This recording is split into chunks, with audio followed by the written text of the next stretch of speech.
This video is about giving skin medicine to dogs, and I go into a little bit more detail than I did with the overall skin problems. If you want to see exactly what skin problem it is, you can look at the other video on the topic.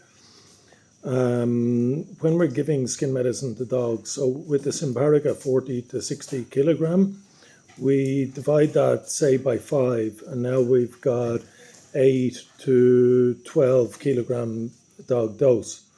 I give it with Mectin. You can give half a tablet or a full tablet of Mectin. You can see the dosages on the side of the packet. That's available on Shopee, Tokopedia, Lazada. And likewise, the Simparica is, you can also buy them from Jaya wholesalers, or you can get them from an ordinary pet store where it'll be more expensive. They probably won't have Mectin, they'll have Drontal. But it's fine to give them together because you may only see the dog one time. If we're treating a street dog, we don't want to walk directly at the dog. If we walk directly at the dog, it'll think it's been hunted, it'll feel something's off. So depending on the situation, we might either put the medicine directly into a chicken head, for example. Boiled chicken heads are a very cost-effective way to feed street dogs. And you can put the medicine inside, walk by and just drop it off where the dog can see it, completely ignore the dog and walk away. Or another thing you can do is with Dog Choice Lamb, which is also available from Jaya, about 340k, which is about 17 euros for 20 kilogram, and it comes in 25 individually wrapped bags, which is very convenient for bringing them around on the bike with you. And you can always put down some Dog Choice, just a little bit, and put it far away from the dog, but where the dog can see, and again, just walk away. Watch, if the dog eats it and he follows you, then it's going to be easy to give it the medicine. So there are a couple of options. A thing not to do, and it would seem like the logical thing to do, is to give it to the owner. In my experience, the owner runs directly at the dog runs away, and you've got very, very little chance of treating the dog after that. So despite that seeming like the sensible thing to do, it's not the sensible thing to do. But of course you can chat to the owner, but don't get them involved in the treatment of the dog generally, and there are some exceptions. Also, you'll often be asked for medicine. In my experience, it's often just for healthy dogs or a preferred dog. So I don't go giving medicine to people who you don't know if the dog's a Chihuahua or it's a Husky or whatever it is. But you can always go and say, I'll take a look at the dog and see if it needs it. So they're the basics about giving skin medicine to dogs. You also have to be careful. Maybe there's dogs across the street and they'll see you feed one dog, they'll dart out onto the street, maybe in front of traffic. You have to be careful of that. If there's a couple of dogs there, figure out which one's the boss. Distract the boss. You can always spread the Dog Choice Lamb dry food on the ground. That'll keep a few of them busy and away from each other where they might attack each other. And the only time you're likely to get bitten by a dog is if the dog's trying to take food from your hand. It's not an aggressive thing.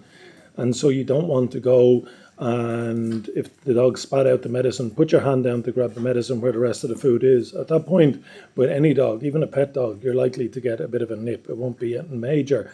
But if you do get a nip, if you do break the skin, immediately wash it with soap and water. You can carry around liquid bentadine, the iodine, pour that in. That will kill any possibility of rabies. And rabies is not much of a risk in Bali generally.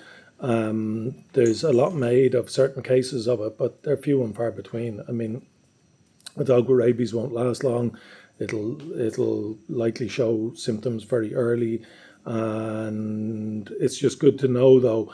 Also, you can get a vaccine beforehand if you're dealing with dogs on a regular basis, especially if you're handling dogs. And it might be an accident, or you might just start worrying. You get a scratch from the paw, you start worrying.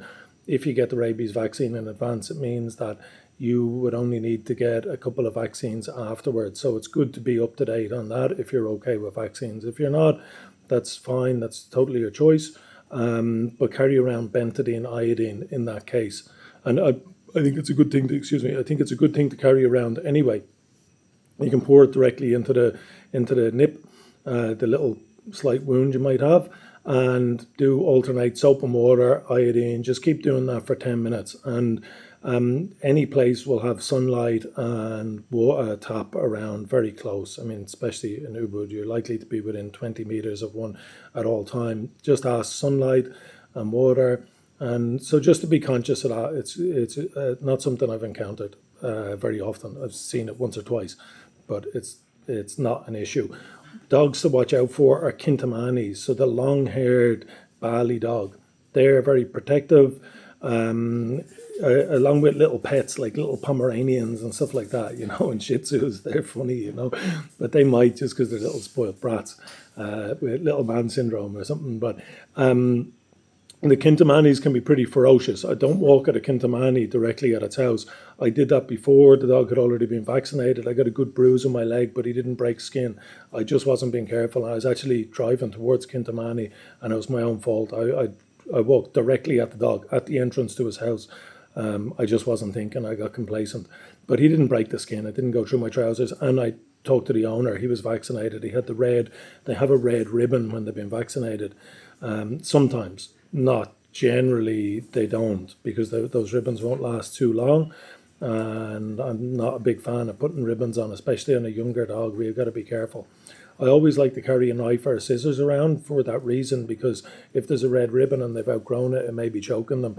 Likewise, collars, they may not do that. So if a dog is friendly, and I'm just careful with what way I position the scissors, and that so the dog doesn't jump back into the scissors.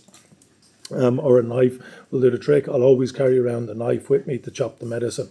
So you can chop the medicine to size. It's pretty easy to chop the Simparica, but just chop one piece at a time. Bravecto's super easy, and again, you can divide the Bravecto into a third again for a 1 month dose. NexGard, the dogs love the taste of Simparica generally. It's got a liver flavour. Bravecto, 80%. I'd say Simparica is about 90-95% enjoy the taste. Bravecto is about 80%, maybe going down to 50% with wily old street dogs who've been avoiding medicine for a while. There's a artificial sweetener in it. I think they might pick up on that. So NexGard is the least delicious of the tablets. Now, all of them are part of the Lanner chemical family, so they all do basically the same thing. But my experience at NexGard is that I haven't seen it be as effective as Simparica and Bravecto. Simparica and Bravecto have identical efficiency. The Bravecto here is only sold in the blue tablet, the L size.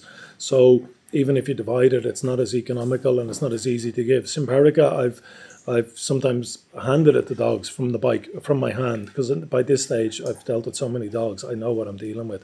I wouldn't recommend doing something like that. Or I've just thrown Simparica on the floor without any food and they'll eat it, generally. You can always go to a warung, you can always get a bit of chicken or rice, and I would recommend always carrying it with you, because you can just feed a few dogs and treat the dogs as you go. There's no reason to make big days out of it, and put yourself at hassle. A lot of people who are doing this probably have dogs and busy lives and other things that they are responsible for. If you carry it with you, you're likely to see the dogs. So that's a helpful one. So there's another dewormer called parental promote, which is almost identical to Drontal. I think it's missing one ingredient, and that's a bigger tablet. It's very cheap from Timbal Jaya. It's around about 5k per tablet. It's cheaper if you buy a box. I know what's in a box, about 50, something like that. That's good, but because it's bigger, you got to hide that in some delicious food.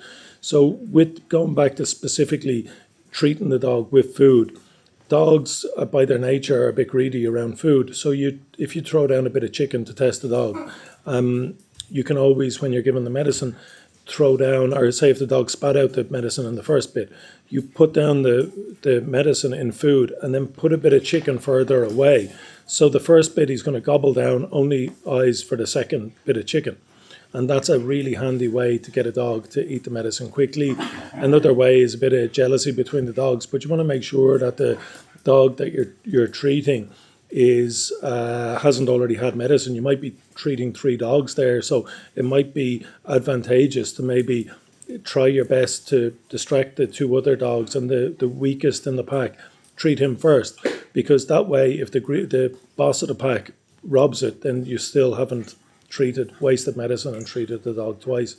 As I said in the other video, Simparica sold like 10 to 20 kilograms 20 to 40, I think, and then you have 40 to 60. Now, there's a huge margin for error there. So, for street treating, I mean, it's logical to go with the lower end. There may be cases when you see a dog who's in really bad condition and it clearly hasn't been treated, it's actively got skin parasites on it. In that case, you might realise it's in a remote area, you won't be able to get back there, and it's the only chance the dog has. In that case, given the maximum dose, might be very advisable. And there's Facebook groups, there's stray treatment reports South Bali, stray treatment reports North Bali, Ubud dog treatment reports Ubud. And there's probably some others. There's great communities like Sanur that help a lot of dogs. So if you're helping dogs on the beach or on the main street, it's maybe good to ask a question first. Maybe the dog has a fungal problem. Sanur are really awesome. And also there's a local charity, Be Paul, that help the dogs on the beach. So you're going to be more cautious in a main tourist area. But if you're treating dogs on your street or you're driving up to Kintamani or whatever, there's nobody else going to be treating the dogs. So in that case, you can make a educated decision. And like I said in the other video, you've got a huge margin for error with Bravecto. Bravecto is 3 times stronger, and 1/3 of the dose will just do a month instead of 3 months. The others last for between 35 and 45 days at maximum dose. So Bravecto will last 3 to 4 months. 4 months for fleas, maybe 3 months for some of the other stuff. But that'll definitely get the dog out of the danger zone. I would generally expect about a 3-week to 5-week full improvement. If the dog is really bad, within 5 weeks it'll be fine. I like to use coconut oil. It really speeds up healing. I'm careful how I do it, but if I put down some food, I might put a little splash of coconut oil, and you can use the local one for that. It's perfectly okay. It's just as good as VCO. Like I said in the other video,